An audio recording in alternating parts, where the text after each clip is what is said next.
Henry, we have gotten to that point of the evening. I have to ask you this question.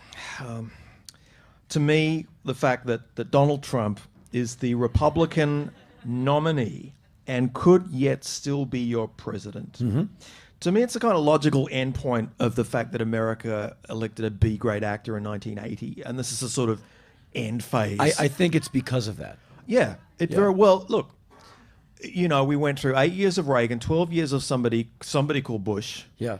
And we could yet still be landed with Donald. To me, what I want to ask about that is not so much about what you think about Donald Trump. It's more, what does that reflect about the US? What is it about this kind of populism over policy that seems to triumph, particularly in the last 25 years? I think there's at least a few things in play. There's probably a whole lot, because humans are tricky. You have at least a few decades of a very conscientious, concerted effort to dumb down the electorate. Why?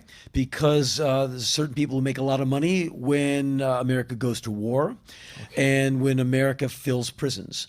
And so we have this overflowing prison population. And every time a convict spends a year in prison, that's between $50,000 and $150,000 of my taxpayer dollars to keep him in cheese sandwiches and orange jumpsuits.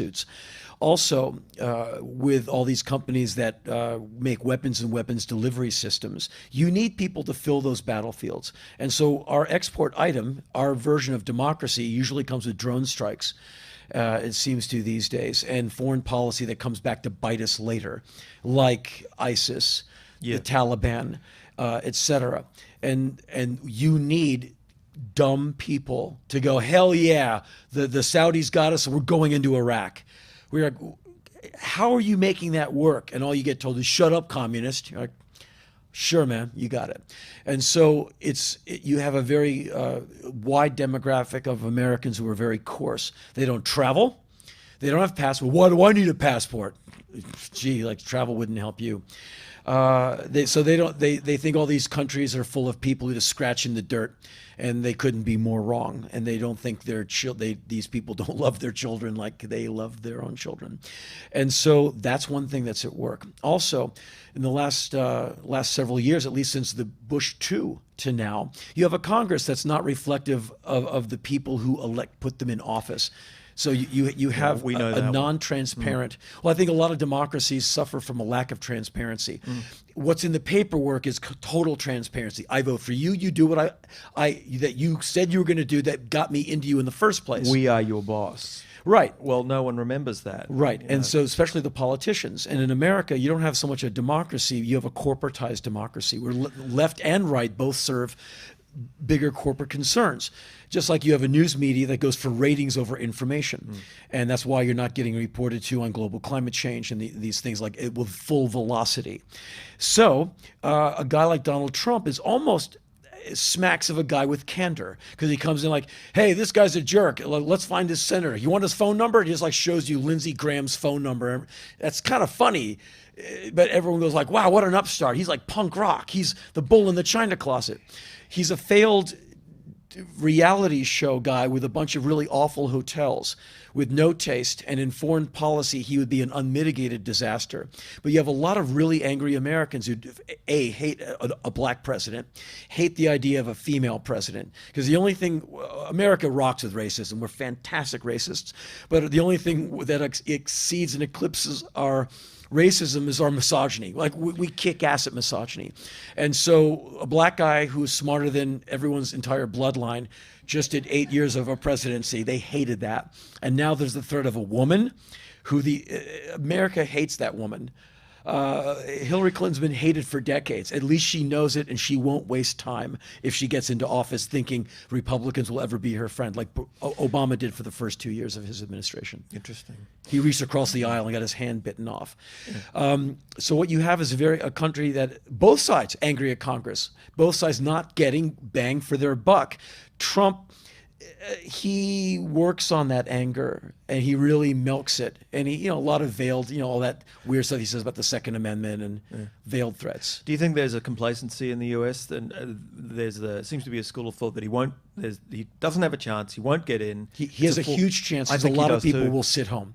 Yeah. And that's how you got all the Tea Party people in the midterm elections, because the young people sat home. That's how you got Brexit. A lot of people sat home. So inactivity in my country, in beautiful Australia, it doesn't serve you. And if you want to get something you don't want, sit home on election day. Like, how dare you?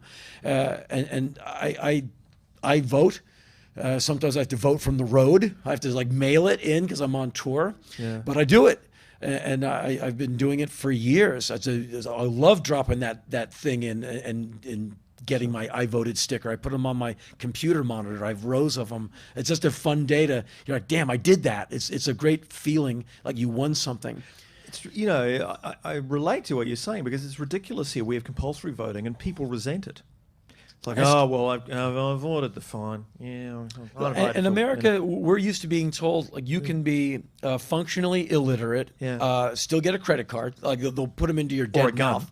Oh, both. Yeah, they'll hand them over to you. You can be upside down on your house, not get kicked out of it. And everyone will tell you, you're exceptional. And you come from the greatest country in the world. But what about the drone strike? Oh, no, well, that's collateral damage. What about the fact that we lost the Vietnam War? Fighting words. What about the illegal invasion and occupation of Iraq? But we're still the greatest. How can you be the greatest and have this much racism and this much poverty? Doesn't look that great to me. And so meanwhile, you're being told relentlessly, you are exceptional. That's a problem in America. For the people listening, I'm holding up the Think Tank album that Henry partially recorded in Australia and released in 1998, or around then. The liner notes, which I always enjoy reading, the last line is, "Rejoice, we will destroy racism in our lifetime."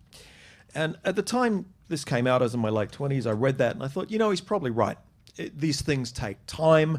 It won't happen overnight, but history is the long game. We are making progress. Since then, I see Trump wanting to build a wall. I see the rise of the right again in Europe. I see Pauline Hanson rejected, re-elected to our Senate. I see rioting, in our neighborhood up 5 kilometers up the road. And I think, will we?